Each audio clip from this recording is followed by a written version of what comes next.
After 3 weeks of testimony and 10 hours of deliberation, former Minneapolis police officer Derek Chauvin was found guilty of murdering George Floyd. You'll remember Chauvin was charged with second-degree murder, third-degree murder, and second-degree manslaughter. The Minnesota jury, which was sequestered on Monday following closing arguments, found Chauvin guilty on all three charges. Floyd died in police custody on May 25th, 2020, after Chauvin pinned his knee against Floyd's neck for more than 9 minutes. As you can imagine, obviously it was a very emotional day for so many people around the world, but particularly for George Floyd's family, many of whom were actually in Minneapolis. Others, including his sister, watched the verdict on TV, and cameras were there rolling as the verdict was read. Take a look. Manslaughter coupled with negligence creating an unreasonable risk. Find the defendant guilty.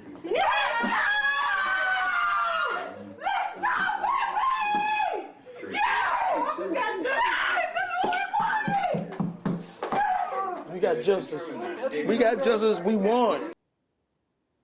Such an overwhelming, emotional moment for his family there. Obviously, this a bit of justice, accountability is good news for them, but nothing can ever bring George back to them. But to see that moment right there, especially approaching, almost 1 year since George Floyd was killed, just to see them embrace, and that moment where his family has his head down and crying, it's such an overwhelming image right there. Denny, what are your thoughts?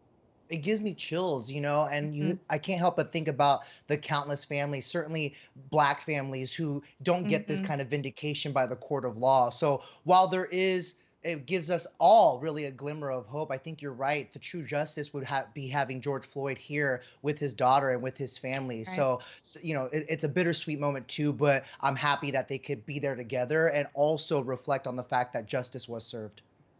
And, other members of George Floyd's family, including his brother Philonis, told the media what that verdict did mean to them. Take a listen.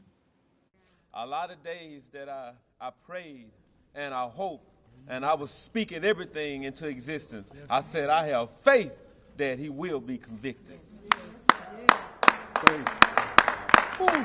It's been a long journey. Yeah.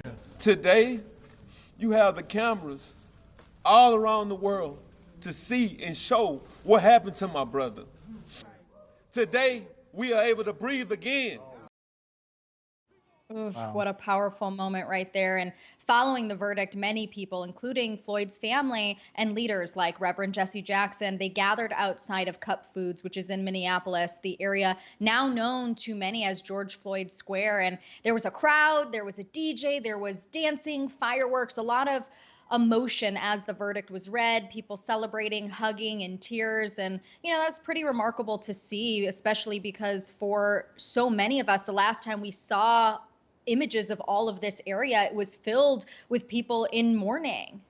Right. I'm exactly right. I mean, last summer following George's death, we saw the streets fill with people, especially in Minneapolis. They took to the streets following that death. And CNN's national correspondent, Sarah Sidner, she has led the network's coverage from Minneapolis. When she was covering this story and in those streets, people were crying. And I can't help but think about like those emotions that are attached, especially as a journalist. We come on air and she has a job to do, and she did that, but it's hard not to feel affected, especially when you're on the ground and seeing the toll that this death took on a community of people face to face. And I think you guys said we have that clip again. Let's try and show again E.T. Kevin Frazier with Sarah Sidner.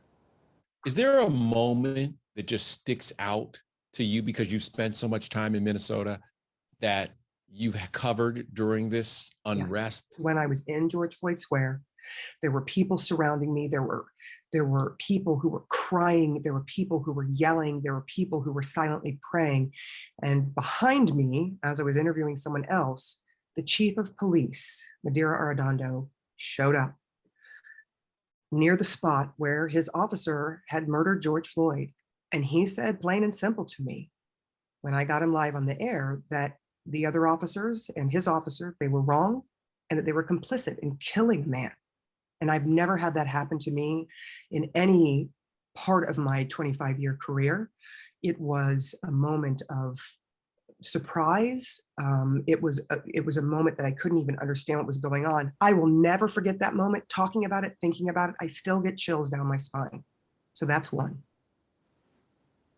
Wow, it gives me chills just to hear her say that. Of course, Right. you know, George Floyd's death reignited the Black Lives Matter movement with protests and demonstrations like these across the country this past summer. So, as you can imagine, the whole world, I feel like, was watching and awaiting this verdict. And many people took to social media, especially celebrities, to share their reaction almost instantly after that verdict was read. Oprah was one of those people who was overcome with emotion. She shared a throwback photo of George and wrote in the caption, "Relieved and emotional in ways I didn't expect. I cried tears of joy as each verdict was read." She also added, "Grateful to every juror for seeing and acknowledging what the world saw on that tape."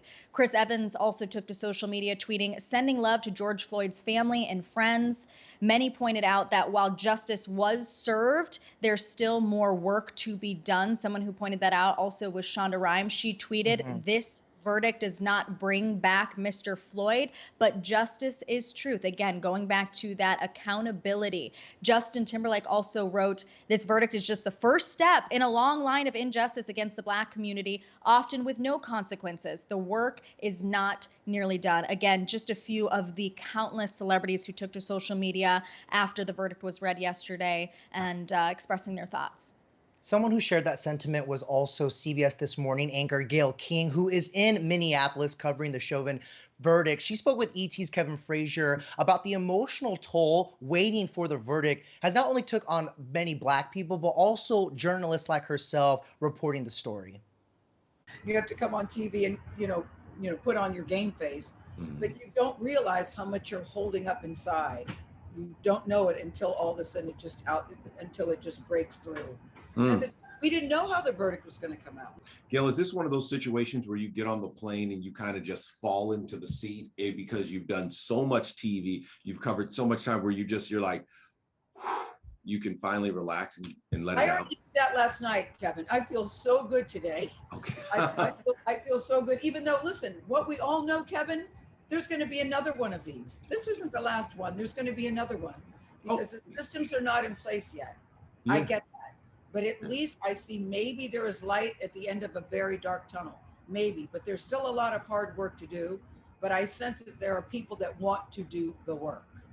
You have to come on TV and, Help but agree with Gayle King there. A lot of the reactions we saw yesterday after the verdict was announced was that this is accountability, but this is not justice. This is not justice because George Floyd should be alive right now. It's not justice because there are other officers involved that need to be held accountable. It's also not justice because just yesterday afternoon, a 16-year-old Black woman, Ma'Khia Bryant, was killed by the hands of a police officer in Columbus, Ohio. So we still live in a system that is broken and needs to change. But I want to show a clip from Van Jones, who live on air yesterday on CNN reacted to the verdict, and he agreed that there's more work to be done, but he also said what came out of a young woman filming George Floyd's arrest and death should be inspiration to do more.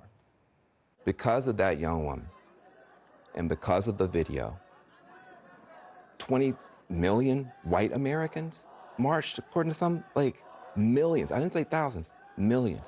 There were Black Lives Matter marches in Idaho when they ain't got no Black people. That gives you a sense of how humanity's heart was touched. And so that shouldn't just happen in the streets when we're marching. There's so many opportunities, to your point, for us to do better.